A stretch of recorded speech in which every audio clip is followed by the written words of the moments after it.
Assalamualaikum warahmatullahi wabarakatuh. Bagaimana kabar kalian? Ibu harap kalian baik-baik saja dan selalu sehat, selalu menjaga kesehatan, selalu menaati protokol yang sudah ada. Yang pastinya tetap semangat belajarnya meskipun kita belajar di rumah. Sebelum memulai pembelajaran, sebaiknya kita berdoa terlebih dahulu dengan kepercayaan masing-masing.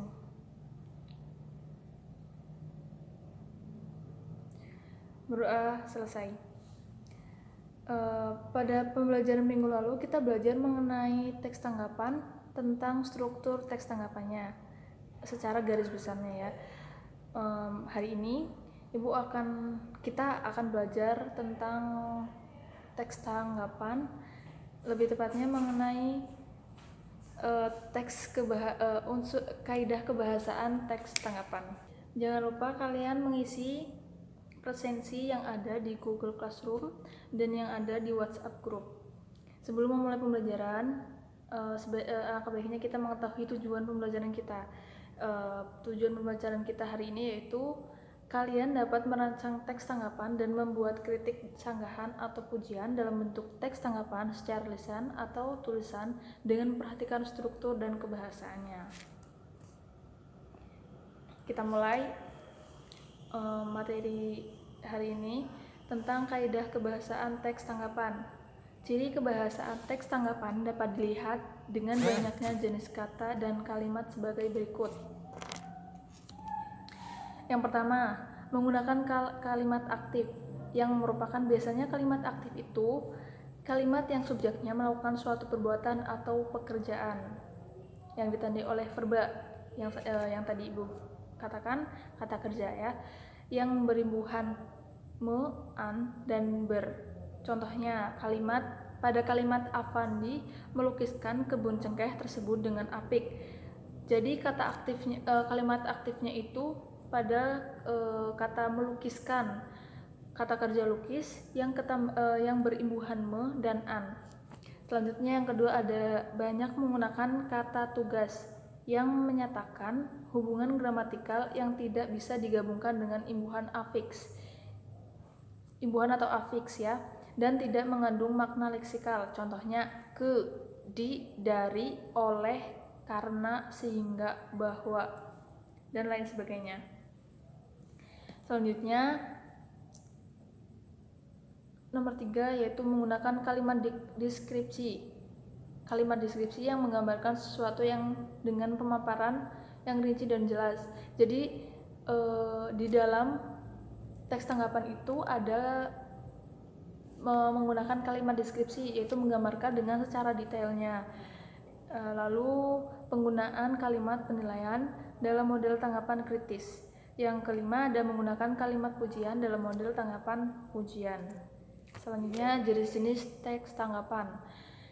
Jenis-jenis teks tanggapan yang pertama ada teks tanggapan pujian, yang merupakan teks tanggapan yang memberikan apresiasi sedalam-dalamnya terhadap suatu karya atau hal yang memang dianggap sangat baik dan penilaian penanggapnya.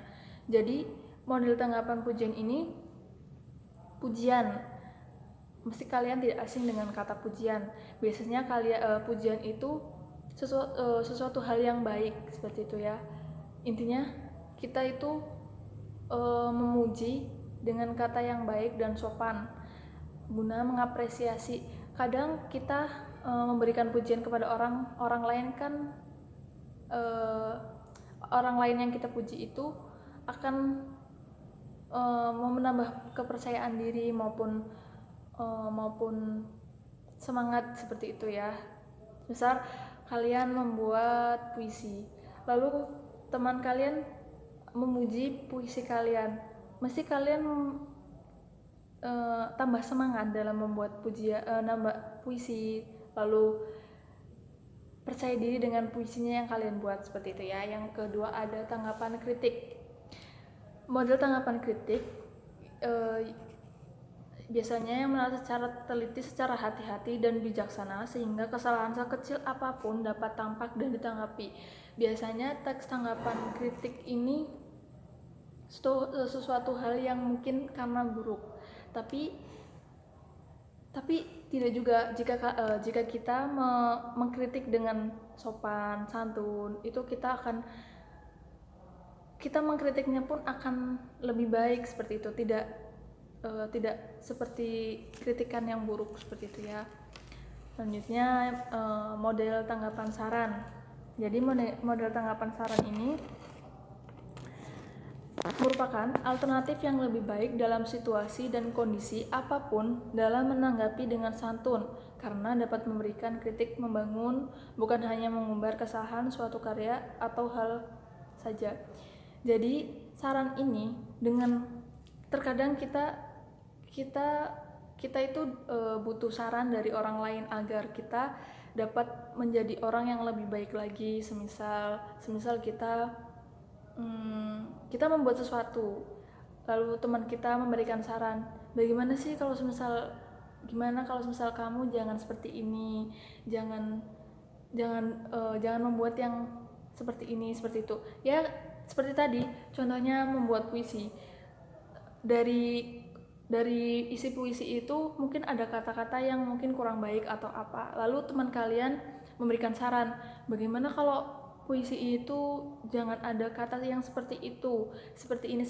Jadi di saran itu kita akan orang yang ditanggapi dapat mengerti mungkin kesalahannya dan menanggapinya itu dengan sopan dan santun ya, yang pastinya agar orang yang ditanggapi pun, orang yang diberikan saran pun dapat menerimanya dengan baik seperti itu ya. Selanjutnya, fungsi teks tanggapan. Jadi apa sih fungsi teks tanggapan itu? Fungsi teks tanggapan itu mengapresiasi suatu karya atau hal yang dilakukan oleh orang lain dengan cara yang sedetail dan sejelas mungkin. Lalu yang kedua ada memberikan kritik membangun yang dapat membantu suatu hal untuk diselesaikan atau menjadi lebih baik lagi. Seperti tadi yang Ibu jelaskan ya. Jadi memberikan kritik membangun seperti itu. Jadi kalau kita memberikan kritikan dengan kalimat yang sopan dan santun, kritikan itu dapat terlihat lebih baik lagi gitu, dapat membangun orang yang dikritik itu. Beda dengan yang seperti kita mengkritik dengan bahasa yang mungkin kurang baik dan tidak sopan dan santun, maka orang yang kita kritiki pun mereka bakal merasa sakit hati seperti itu ya. Selanjutnya yang ketiga ada wahana atau sarana dari hal yang ditanggapi agar sesama pemuji atau mengkritik dapat berdialog dengan lebih baik melalui konteks, deskripsi, dan penilaian yang diberikan oleh teks tanggapan. Yang keempat ada memberikan saran terhadap sesuatu hal atau persoalan melalui cara yang sistematis, terarah, dan terbaik sehingga pujian atau kritikan tidak semu dan dapat dipertanggungjawabkan. Di sini Ibu memberikan contoh teks tanggapan yang singkat ya, tentang lukisan yang lukisan dari Avandi. Ini ada yang mengkritik, yang menanggapi lukisannya. Contoh ini ada lukisan. Selanjutnya Ibu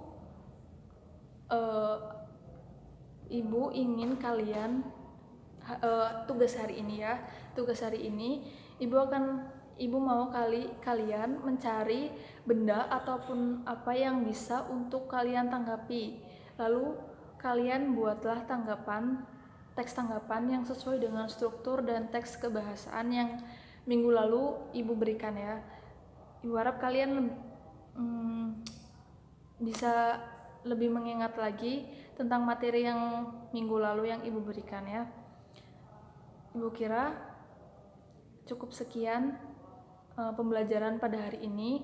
Semoga kalian dapat memahami apa yang sudah Ibu sampaikan dan dapat bermanfaat. Sekian yang dapat Ibu sampaikan. Wassalamualaikum warahmatullahi wabarakatuh.